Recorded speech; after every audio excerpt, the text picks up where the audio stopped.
Aquí comienza Jaque Mate. ¡Viva el vino! ¿Perdona? ¿Pero estamos locos? ¡Se ha matado Paco! Va a haber un crimen ahí. Energía relajante, yo necesito mucho la energía relajante. Paso palabra. Con Carlos Javier Lillo. La tecnología ha invadido nuestras vidas y aunque estemos en el siglo XXI, esto es cada vez más cierto. La última moda, o mejor dicho, la última frontera a la que hemos llegado es la inteligencia artificial, que aunque es cierto que se utiliza de manera un poco excesiva aplicándolo a todo, ha sido, digamos, la gran explosión de los últimos tiempos. Son muy conocidas herramientas para dibujar imágenes a través de una frase que generan debates sobre lo que es el arte, o incluso bots o ordenadores que tienen una capacidad de dar respuesta a todo y llevar una conversación. De hecho, la música que se escucha de fondo ahora mismo está generada por una inteligencia artificial. Así que esta semana en Jaque Mate vamos a hablar de inteligencia artificial.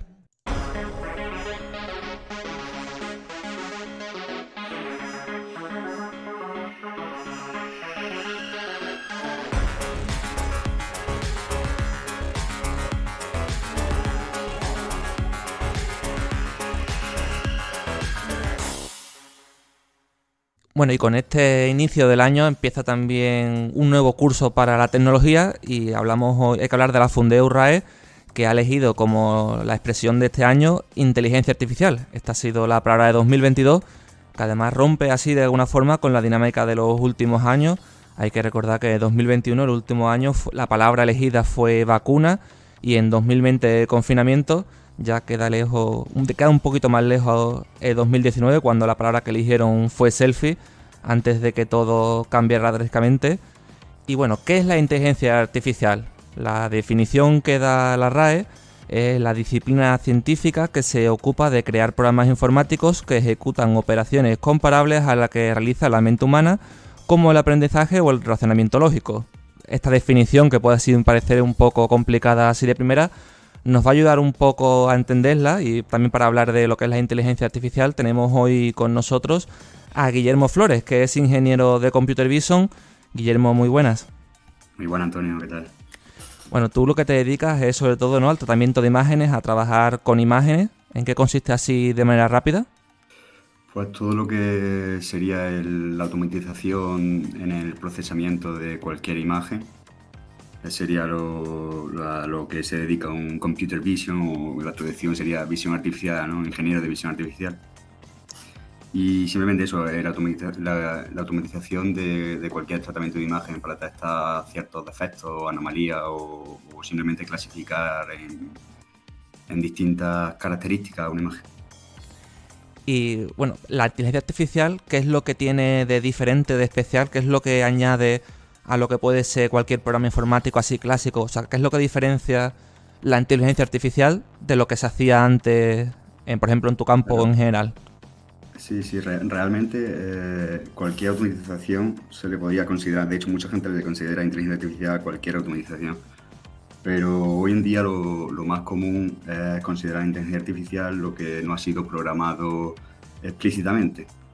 Es decir, antes cada paso que daba el algoritmo, el programa, tenía que ser programado por un humano paso a paso. Claro, evidentemente la máquina no entendía como tal. Y ahora lo que se hace es pasarle muchos datos, y el propio algoritmo entiende esos datos y es capaz de razonar sobre ellos, hacer la tarea que no está explícitamente programada, por así decirlo. Le pasa la solución con muchos ejemplos y el algoritmo llega a cómo lo está solucionando para nuevos datos. Claro, con lo cual pasamos del diseño puramente humano en el que tú dices tienes que hacer este proceso, ¿no?, de, no sé, una calculadora que tú dices 2 más 2 es 4 y la suma funciona así y las multiplicaciones y no sé qué, a como tú estás comentando, ¿no?, que tú le enseñas dónde tiene que llegar, le enseñas muchos caminos y ya la máquina es capaz de entender el proceso para hacer su propio camino sin que tú necesariamente le hayas enseñado eso en concreto, ¿no? Correcto, así es. Y bueno, te decíamos al principio, ¿no?, que es la palabra de este año 2022. ¿cuáles han sido los avances en inteligencia artificial? ¿Qué es lo que ha ocurrido para que tenga ese logro? Me parece razonable que haya sido este año el año de que le hayan dado esa palabra, la del año, porque la verdad que ha sido excepcional en cuanto a avances y desarrollo. Especialmente importantes han sido los modelos generativos, que yo creo que han conseguido entrar un poco en el mainstream. Mucha gente los conoce o ha oído hablar de ellos, e incluso han probado algunos de ellos, como por ejemplo para generación de imágenes a partir de texto, como DALL-E o Stable Diffusion.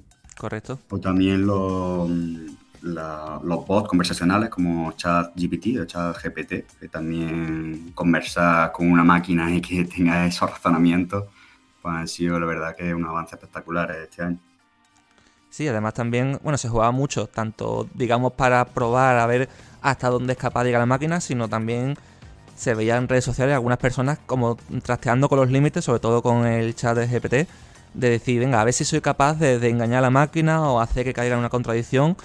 Y en general la verdad es que aunque obviamente tienen sus cositas, por ejemplo en DALL-E se señalaba, ¿no?, que si las manos o los dedos no los hacía bien o las caras tenían algunos problemas, se ven algunos pequeños problemas para pulir, pero en general son bastante robustos, ¿no? Son bastante potentes estas herramientas. Sí, todavía tiene alguna falla que un humano es capaz de distinguir, pero en muchos de los resultados cuesta distinguirlo entre un humano y lo que no es humano. Entonces, claro, eso también tiene sus problemas, sobre todo también morales y eso, y de cómo se va a usar eso y tal. Claro, porque esto también entramos en un problema de qué puede ocurrir con esto, ¿no? Había quien decía hace ya siglos incluso, ¿no?, esto de que la automatización lo que iba a conseguir era eliminar el trabajo para que los humanos nos dedicáramos al arte. Parece que al final pasa al revés, que el arte lo van a hacer las máquinas. No sé si esto tanto en el nivel de arte como de trabajo, si esto puede generar fricciones en el futuro. Es curioso además eso que dices, porque siempre se ha pensado que lo primero que se iba a automatizar y iba a dejar fuera del trabajo humano era a los trabajos manuales, a los menos cualificados. Y realmente se está viendo que son los otros tipos de trabajos más intelectuales, por así decirlo, que está avanzando mucho más rápido, lo que es, por ejemplo, la robótica, que quizás está un poco más por detrás todavía. Y son los trabajos cualificados los que parece que primero que van a desplazarse un poco, o si no desplazarse, por lo menos están muy ayudados por esta clase de inteligencia artificial. Sí, es verdad. Bueno, la robótica del auge que tuvo durante muchas décadas, sobre todo en Japón, que es un país donde sí se ha implementado bastante, pero además también de estas posibles problemáticas, hay quizá algo que aún no se ha explorado demasiado. Hablamos, por ejemplo, de una herramienta, ¿no?, de DALL-E o de ChatGPT. Son propiedad de una misma empresa, de OpenAI, que es así como la que lidera este proceso. No sé si estamos entrando en una posibilidad de que haya un monopolio de esta tecnología por parte de la empresa, o el que sea más un código abierto a todo el mundo evita que se cree ese monopolio. No sé qué piensas, Guillermo. Pues es según, porque sí es verdad que OpenAI, todos sus modelos son suyos, por así decirlo, son privados, no lo liberan como tal, sí para usarlos, pero no para trastearlos y estudiarlos. Pero sí que hay otras compañías que lo hacen y otras comunidades que lo hacen tan bien como ellos, como Stable Diffusion, por ejemplo, que es open source. Uh-huh. Y están liberados y todo el mundo puede trabajar con ellos, y yo creo que es bueno para la sociedad que eso sea así, ¿no? que este tipo de avances estén libres para el uso de todo el mundo. Claro, porque además y todo el mundo puede aportar, tanto en desarrollo como para usarlos para todo tipo de tareas. Te voy a decir, claro, que más importante en ese proceso que tú comentabas de alimentar a la máquina, yo entiendo que es importante que tenga el mayor número de fuentes posible, no solamente de la empresa que lo diseña, sino, bueno, como ha ocurrido, ¿no?, que vamos a abrir esto para que la gente trastee, pruebe, haga ejemplos y de alguna forma ver pues si existe algún tipo de sesgo en la forma que se ha diseñado, porque sí es verdad que a veces ocurre, ¿no?, que en esto, por ejemplo, en tu campo, en el tema de las imágenes, aparecen pequeños sesgos de que por el tipo de banco de imágenes no se tienen en cuenta ciertas realidades. Sí, está claro que siempre depende de las características de los datos. Pero al final los datos también son extraídos de la humanidad, por así decirlo, y los mismos sesgos que tenemos nosotros los estamos transmitiendo a estas máquinas.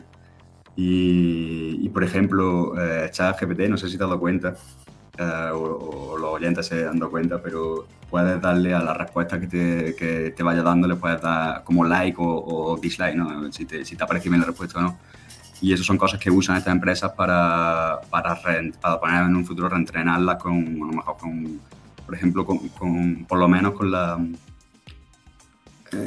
supervisión de un humano, de cualquier humano, decirle, pues esta respuesta no me ha gustado, esta respuesta sí me ha gustado, en el sentido de que ha estado bien o está mal, la respuesta se ha equivocado. Y siempre ese feedback humano pues siempre va a beneficiarle a estos tipos de modelos. Claro. Bueno, al final es control de calidad, ¿no? Lo que ocurre en una fábrica de una persona que está vigilando que el producto salga bien. Aquí nos ha dejado que lo hagamos nosotros en principio. Parece así como que nos han dejado esa herramienta para nosotros. Y bueno, estamos hablando de 2022, de cómo ha avanzado, pero estamos ya en 2023 y lo que hay que pensar es qué le espera a la inteligencia artificial este año. ¿Y cuáles son los retos de aquí a un futuro próximo? Pues, por ejemplo, uno de los retos así principales que yo lo veo en inteligencia artificial, que ha acelerado mucho en estos últimos años precisamente en eso, quizás en este 2002 sobre todo y quizás empezó en el 2001, la generalización de los modelos que son capaces de actuar para muchas tareas. El mismo modelo es capaz de por ejemplo, el propio ChatGPT, ¿no? que para cualquier tema es capaz de responderte, y antes muchas veces era más concreto para cosas concretas, por ejemplo, en imágenes, que es mi campo. Antes entrenaba un modelo para detectar cosas concretas, por ejemplo, detectar perros, detectar gatos, que es siempre el ejemplo típico que se usa para la visión artificial. Y ahora con este tipo de modelos nuevos que mezclan los textos o sea, las imágenes con textos, son capaces de detectar cualquier cosa. No has tenido que decir específicamente que era un perro para que el modelo sea capaz de detectar un perro en una imagen. Y eso es lo que va a seguir avanzando a modelos más generalistas y todavía más inteligentes, que van a ayudar a seguir avanzando en lo que es este tipo de... Van a ser capaces de ayudar más al otro reto, que son las aplicaciones realmente, porque muchas veces estas cosas se usan un poco más de juguete, ¿no? En plan, los generativos, el Dalí, eso pues está muy bien, pero no ha habido todavía ninguna aplicación que de verdad ayude a la sociedad quizás con esto, ¿no? ¿Qué se puede sacar de ahí? Seguro que hay mucha gente pensando en cómo utilizarla para de verdad sacar un valor real a todo este tipo de aplicaciones. Y por último, ya hemos hablado un poco antes de los retos sociales, ¿no? Que cuando este tipo de modelos sean capaces de automatizar la mayoría de las tareas humanas, o muchas de ellas, que es lo que va a pasar. El sistema actual va a ser capaz de absorber ese tipo de automatización que quizás no se ha visto nunca en la humanidad, ni siquiera en la revolución industrial. Vamos a tener que organizarnos la sociedad de otra forma. Son cosas que habría que ir hablando desde ya, porque cuando lleguemos allí lo mismo ya vamos muy tarde.